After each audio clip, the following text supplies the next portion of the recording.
Perkenalkan, nama saya Muhammad Maulana. Di sini saya akan membahas materi tentang otonomi daerah. Apa itu otonomi daerah? Otonomi daerah adalah hak dan kewajiban daerah otonomi untuk mengatur dan mengurus sendiri urusan pemerintah dan kepentingan masyarakatnya sesuai dengan peraturan perundang-undangan. Apa itu daerah otonom?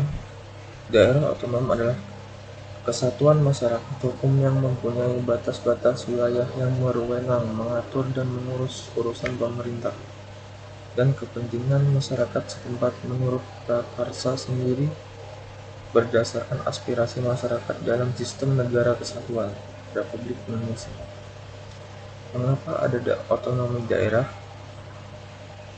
Otonomi daerah sebagai wujud adanya perubahan paradigma dalam pelaksanaan pemerintahan di Indonesia yang selama ini bersifat sentralistik, telah tidak sesuai lagi dengan tuntutan kehidupan masyarakat Indonesia saat ini.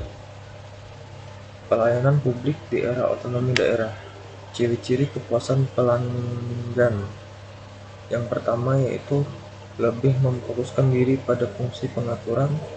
Yang kedua, lebih memfokuskan diri kepada pemberdayaan masyarakat. Yang ketiga, menerapkan sistem kompetisi. Yang keempat, terfokus pada pencapaian visi misi, tujuan, dan sasaran. Yang kelima, lebih mengutamakan yang diinginkan oleh masyarakat. Yang keenam, lebih mengutamakan desentralisasi dalam pelaksanaan.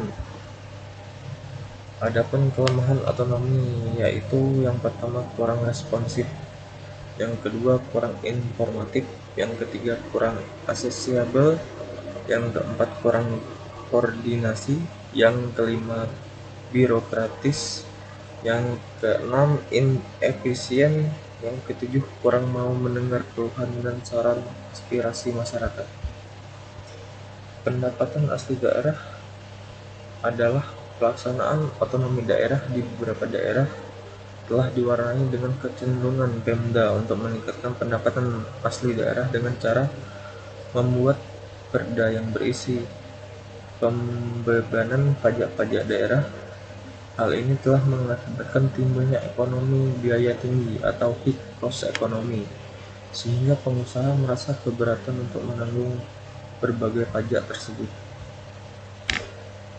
Selanjutnya, aspek dalam pelaksanaan otonomi daerah yaitu ada dua.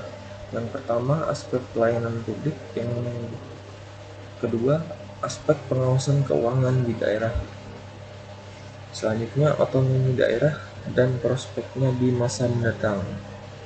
Berbagai pendekatan yang dilakukan di antara lain yaitu aspek pertahanan dan keamanan, aspek politik, aspek ekonomi, aspek sosial budaya, dan aspek ideologi. Adapun tujuan penyelenggaraan otonomi daerah yang pertama yaitu meningkatkan pelayanan dan kesejahteraan masyarakat yang semakin baik. Yang kedua, mengembangkan kehidupan demokratis, keadilan, dan pemerataan. Yang ketiga, pemeliharaan hubungan yang serius antara pusat dengan daerah dan antar daerah dalam rangka menjaga keutuhan NKRI. Yang keempat, mendorong untuk memperdayakan masyarakatnya. Yang kelima, menumbuhkan prakarsa dan kreativitas, meningkatkan peran serta masyarakat, dan mengembangkan peran dan fungsi DPRD. Selanjutnya, sasaran yang akan dicapai melalui kebijakan otonomi daerah. Yang pertama, meningkatkan pelayanan publik, mengembangkan kreativitas masyarakat dan aparatur pemerintah daerah. Yang kedua, kesetaraan hubungan antar pemerintah pusat dan pemerintah daerah dalam kewenangan dan keuangan. Yang ketiga, pemberian jaminan untuk meningkatkan rasa kebangsaan, demokrasi, dan kesejahteraan masyarakat di daerah. Yang keempat, menciptakan ruang yang lebih luas bagi kemandirian di daerah. Ya. Terima kasih.